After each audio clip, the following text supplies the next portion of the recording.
Hello friends, कैसे आप सभी लोग। मैं योगेश फिर से आपका अपने डिस्कशन प्लेटफॉर्म पर स्वागत करता हूं। आज जो हम लोग टॉपिक लेके आए हैं वो academic as well as competitive दोनों के लिए हेल्पफुल है। कैसे?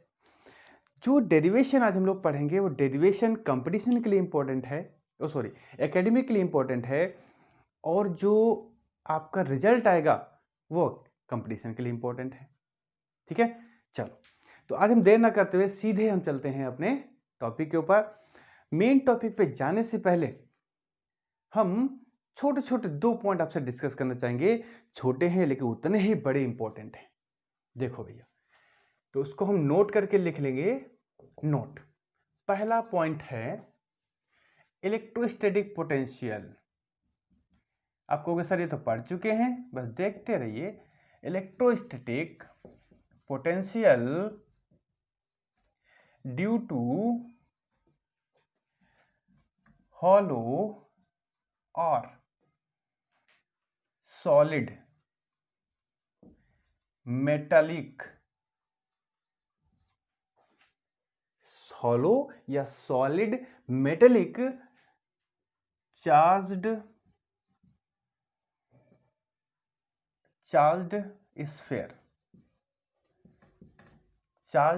sphere, ठीक है। ये आपकी हेडिंग है। अब देखो जरा, electrostatic potential due to hollow या सॉलिड मेटेलिक चार्ज स्फीयर। तो आपसे पूछता है, जिसे कहेगा एक सरफेस स्फीयर है, उसके सरफेस पे 5 वोल्ट का पोटेंशियल है, उसके सेंटर पे कितना होगा? तो हम लोग उसका आंसर 0 लिख के आते हैं। क्यों? क्योंकि हमको पता है इलेक्ट्रिक फील्ड सेंटर पे 0 होती है, लेकिन पोटेंशियल ऐसा नहीं होता है। तो हमको यहाँ पर एक ग्राफ देखना है। ये V है इस एक्सिस पे, ये R है। तो इस तरीके से भैया ग्राफ इस तरीके से इसका बनता है। इसके हम जरा पोर्शन डिसाइड कर दें। तो ये पोर्शन है इनसाइड का, ये पोर्शन है एट द सरफेस का, और ये पोर्शन है आउटसाइड का। ठीक है, तो यहां पर अगर हम ये स्फीयर बना दें तो इसकी सरफेस पे जितना भी पोटेंशियल होगा, मतलब 5 वोल्ट है, तो इस स्फीयर के अंदर किसी भी पॉइंट पर अगर आपसे पूछा जाता है वो क्या रहेगा भैया? सेम रहेगा। ठीक है, तो यहां पर जैसे देखो ये सरफेस, ये है पॉइंट सरफेस पे, अब सरफेस के अंदर घुसते चले आओ, हर जगह सेम है। बाहर डिक्रीज होता है वो अलग बात है, लेकिन इस स्फीयर के अंदर आपका पोटेंशियल जो सेम रहेगा। ठीक है, तो यहां एक लाइन में लिख सकते हैं, inside the sphere, inside the sphere potential remains same, potential remains same। ठीक है, लेकिन अब आप पूछोगे सर क्या जो मेटेलिक है मतलब कंडक्टिंग स्फीयर है तो क्या नॉन कंडक्टिंग के लिए होता है ना? तो दूसरा पॉइंट हो गया भैया, फॉर नॉन कंडक्टिंग स्फीयर के लिए, नॉन कंडक्टिंग स्फीयर के लिए, तो यह इसको नॉन कंडक्टिंग की जगह कभी कभी डाई इलेक्ट्रिक भी आपको वर्ड मिलेगा, तो वर्ड से कंफ्यूज मत होइएगा। ठीक है, तो यहां पर आपको एक फॉर्मूला ध्यान रखना पड़ेगा, V equal to 1/4 pi epsilon, 4 pi epsilon. यहाँ पे एप्सिलॉन इसलिए क्योंकि ये नॉन कंडक्टिंग सॉलिड स्फीयर है। ठीक है, नॉन कंडक्टिंग सॉलिड स्फीयर, यहां हम नाम भी लिखे दें, आप कंफ्यूज ना हो, नॉन कंडक्टिंग सॉलिड स्फीयर है।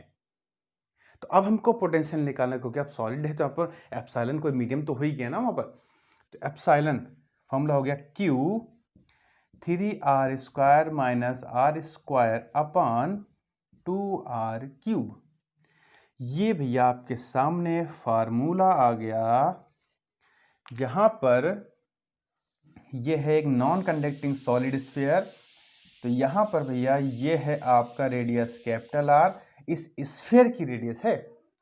अगर हम मान लें हमको इसके अंदर इस पॉइंट पे पोटेंशियल निकालना है, तो ये पॉइंट हो गया आपका स्मॉल r। ठीक है। तो कैपिटल आर हो गई उसकी रेडियस, उस स्फीयर की रेडियस, और स्मॉल आर क्या हो गया भैया, उस पॉइंट की डिस्टेंस जहां पे हमको वो निकालना है, पोटेंशियल निकालना है। ठीक है, तो ये दो पॉइंट डिस्कस करने थे, इंपॉर्टेंट है, जिसमें भैया ये वाला पॉइंट सबसे ज्यादा इंपॉर्टेंट है। इस पे बेस आपके क्वेश्चन आज जरूर जाते हैं, क्वेश्चन गलत हो जाते हैं। ठीक है, तो अब गलत नहीं होने चाहिए। अब हम आते हैं अपने नेक्स्ट, जो आज का मेन टॉपिक था हम लोगों का, वो वाला है कौन सा, electric potential due to dipole at a point. अब हमको डाइपोल की वजह से हमको क्या करना भैया, डाइपोल की वजह से हमको पोटेंशियल निकालना है। देखते हैं भैया, बहुत इजी है, बस थोड़ा सा हमको प्रेजेंस ऑफ माइंड यही चाहिए होगा। देखो, तो हेडिंग डाल लेते हैं, तो electric potential, electrostatic potential due to dipole, due to dipole. ठीक है, अब देखो जरा, या इसको ऐसे लिख दें, नहीं तो कहोगे सर पॉइंट तो लिखा ही नहीं आपने, कोई दिक्कत नहीं है।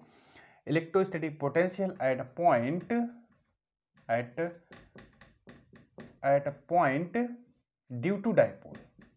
ठीक है, जैसा लिखो कोई दिक्कत नहीं है, सब आपके घुमा फिरा के बात एक ही है। अब यहां पे देखो डाइपोल की बात कही जा रही है, सिंगल चार्ज की वजह से पता है हमको V = 1/4π/Q/r, ये तो हमको पता है, लेकिन हमको डाइपोल की वजह से निकालना है। तो क्या करना है हमको, सबसे पहले तो भैया डाइपोल ही बना लें। लो भैया, ये -Q, ये आपका +Q, और इनकी बीच की जो डिस्टेंस हो गई भैया वो हो गई 12। ठीक है, अब इस डाइपोल से एक पॉइंट है यहां पर, हमको यहीं पे पोटेंशियल निकालना है, कितना है। तो ये जो पॉइंट है वो इस डाइपोल से स्मॉल r की डिस्टेंस से अलग अलग है, मतलब यहां से दूर पर है। ठीक, अब हमको ये डिस्टेंस से मतलब नहीं है, हमको मतलब है ये दोनों चार्जेस यहां से कितने डिस्टेंस पर है, कोई दिक्कत नहीं है। तो हम यहां पर ये -Q जो यहां से है वो R1 की डिस्टेंस पे है, और यहां से इसको थोड़ा सीधी लाइन बना दें,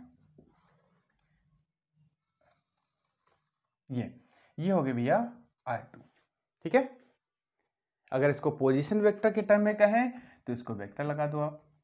ठीक है, कि R1 पोजीशन पे है, ये R पोजीशन है इसकी, ये R2 पोजीशन है। ठीक है, जो आप कहना चाहो वो कह सकते हो। ये एंगल हो गया थीटा, कि डाइपोल से ये पॉइंट P कितना एंगल बना रहा है, थीटा एंगल बना रहा है। ठीक है, हमको नेट पोटेंशियल यहां पे देखनी है डाइपोल की वजह से। तो सबसे पहले अब हम स्टार्ट करते हैं डेरिवेशन। तो सबसे पहले हम क्या करेंगे, ये चार्ज यहाँ पे कितना पोटेंशियल क्रिएट कर रहा है वो निकाल लें, ये चार्ज कितना पोटेंशियल क्रिएट कर रहा है वो निकाल लें। तो और potential due at a point due to multiple charges की वजह से हमको पता है दोनों पोटेंशियल क्या हो जाएंगे, ऐड हो जाएंगे। ठीक, तो इतना तो कर ही लेते हैं। सबसे पहले लिखते हैं पोटेंशियल एट पॉइंट P किसकी वजह से, ड्यू टू -Q, -Q की वजह से। तो ये हो जाएगा भैया V1 = 1/4πε0। मैंने कहा था जब हम पोटेंशियल की बात करेंगे तो जो चार्ज का साइन है वो भी लेते हैं, ये मैंने आपको लिखा भी दिया था पिछले वीडियो में। तो हो जाएगा -Q/R1, तो इसको हम ऐसे भी लिख सकते हैं -1/4πε0 Q/R1, इक्वेशन फर्स्ट। ठीक है, अब हम जरा दूसरा ले लेते हैं, potential at a point P due to +Q। ठीक है, क्या हो जाएगा, V2 = 1/4πε0 Q/R2, इक्वेशन सेकेंड। ठीक, कोई दिक्कत, इस पॉइंट पर ये पोटेंशियल है, ये पोटेंशियल है, दोनों पता हो गए। तो अब यहां लिख देंगे net potential. Net potential at P कितना हो जाएगा, V equal to V1 plus V2। ठीक है, ऐड कर दो भैया। देखो V इक्वल टू 1/4 Q, जो कॉमन मिल सकता है वो कॉमन कर लो। देखो 1/4 ये दोनों से कॉमन है, Q ये भी कॉमन हो गया, तो क्या बचा 1/R2 माइनस 1/R1। ये हो गया इक्वेशन स्टार। इसको इक्वेशन स्टार इसलिए डाल दिया क्योंकि भैया अब हम इसके आगे नहीं बढ़ सकते, क्योंकि अब हमको यहां पर चाहिए R1 R2 की वैल्यू, हमको नहीं पता, अब हम इसको सॉल्व करना है। हमने एक रूल पढ़ा है ट्रायंगल ऑफ वेक्टर एडिशन जैसे, तो यहां पर देखो डायपोल मोमेंट की डायरेक्शन होती है माइनस से प्लस। तो देखो इधर देखें तो एक ये, क्योंकि मैंने एल हमको ये पता है और एल हमको ये पता है, एक ये हो गया और ये भी एक वेक्टर है, तो पोजीशन वेक्टर, तो इधर की डायरेक्शन ये हो गई और दोनों के बीच का एंगल हो गया थीटा। देखो एक वेक्टर ये, एक वेक्टर ये, इनके बीच का एंगल कितना है, थीटा। तो रिजल्टेंट किससे देते थे भाई हम लोग, इस तरीके से रिजल्टेंट देते थे। ये रिजल्टेंट होता था आर, ये है ए, ये है B. Triangle of vector addition आपको ध्यान होगा, तो यहाँ पर हम लोग आर का फॉर्मूला क्या लिखते थे, under root a square plus b square plus 2ab cos theta. ठीक, अब देखो बिल्कुल यही चीज हमको यहाँ यूज कर देनी है।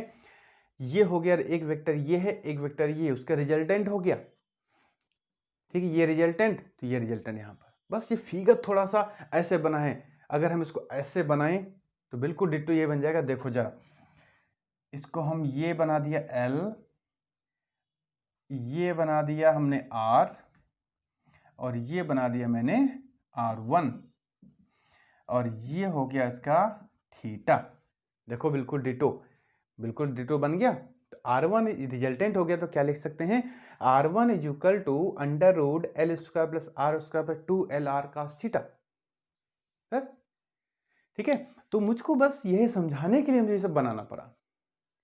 ठीक है, अब आपको क्लियर हो गया होगा कि अब यहां पर हम triangle of vector addition rule use करेंगे। अब देखो जरा, इसको हटा देते हैं क्योंकि अभी इसका कोई जरूरत ही नहीं है, बस समझाने के लिए बनाया था। देखो तो यहां पर हम लिख देंगे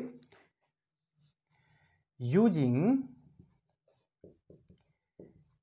triangle law of vector addition, vector addition क्या होगा भैया, R1 is equal to under root L square plus R square plus 2LR cos theta. ये तो लगा दिया। अब देखो यहां से डेरिवेशन दो लाइन में जाता है, एक तो गलत की तरफ, एक तो सही की तरफ, क्योंकि यहां पे कॉमन लेना है। सही कॉमन ले लिया तो डायरेक्शन सही डायरेक्शन में जाएगा डेरिवेशन, और अगर गलत कॉमन ले लिया तो डेरिवेशन गलत डायरेक्शन में चला जाएगा। कैसे समझेंगे, हमको यहां पर देखना है L और R कौन ज्यादा है। सिंपल सी बात है, R ज्यादा है। ठीक है, R ज्यादा है, तो हमको क्या करना है, यहां पर जो चीज ज्यादा है वो कॉमन लेनी है, कम वाली कॉमन नहीं लेनी है। तो देखो यहां से हमको R ज्यादा है तो R कॉमन ले लेंगे। तो एक मैंने लाइन यहां पे खींच दी इसे। अब यहां से R कॉमन ले लो तो क्या हो जाएगा, R1 is equal to R common हो गया, अंदर क्या बचा, जहां पे नहीं है वो डिवाइड हो जाएगा, तो हो जाएगा L square upon R square plus 1 plus 2L upon R cos theta. ठीक है, अब देखो जरा, L छोटा है, R बहुत बड़ा है, उसका स्क्वायर कर दोगे तो और बड़ा हो जाएगा। ठीक है, बड़े से छोटे को डिवाइड करोगे तो बहुत छोटी क्वांटिटी आएगी, निगलेक्ट कर सकते हैं। तो यहां पर भैया हम इतने टर्म को क्या करेंगे, निगलेक्ट कर देंगे। Neglect, neglect L square upon R square because L is very very very less than R। ठीक है, तो बचा क्या हम लोगों के पास, R1 is equal to R 1 plus 2L upon R cos theta की पावर हाफ। ठीक, वैसे तो आंसर आ गया, लेकिन देखो जरा यहां पे हमको वैल्यू चाहिए 1 अपॉन R1 की। अगर हम यहाँ पे ऐसे रख देंगे तो थोड़ी कैलकुलेशन बढ़ जाएगी हमारे पास, तो उसको हम क्या करेंगे 1 अपान में ही चेंज कर लेते हैं। तो देखो भैया, तो 1 अपान R1 1 अपान R, ये भी 1 अपान में जाएगा, ऊपर चला जाएगा तो इसको हम ऐसे लिख सकते हैं 1 प्लस 2L अपान R कॉस थीटा की पावर माइनस हाफ। ठीक है, अब देखो यहां पर भैया हम एक थ्योरम यूज करेंगे, बाइनोमियल एक्सपेंशन थ्योरम। ये थ्योरम क्या बोलती है कि एक ये फॉर्मूला है, ये कहता है कि अगर n लेस देन 1 है, वैसे तो इसका फॉर्मूला ऐसा होता है 1 plus N X plus dot dot और भी आगे टर्म होते हैं, लेकिन इसकी खासियत होती है कि अगर n लेस देन 1 है तो सिर्फ हमको दो टर्म चाहिए होते हैं, ये आगे के टर्म हम नहीं लिखते हैं क्योंकि यहीं से फिर n छोटा होता चला जाएगा।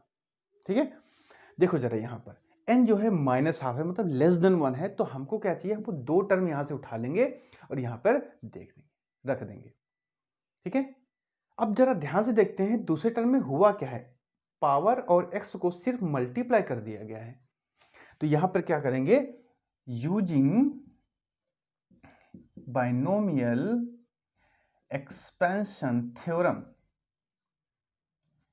यूजिंग बाइनोमियल एक्सपेंशन थ्योरम, तो क्या हो जाएगा, ये x है ये n है, बस दोनों की मल्टीप्लिकेशन हो जाएगी, तो क्या हो जाएगा 1 upon R1 is equal to 1 upon R 1 minus L upon R cos theta.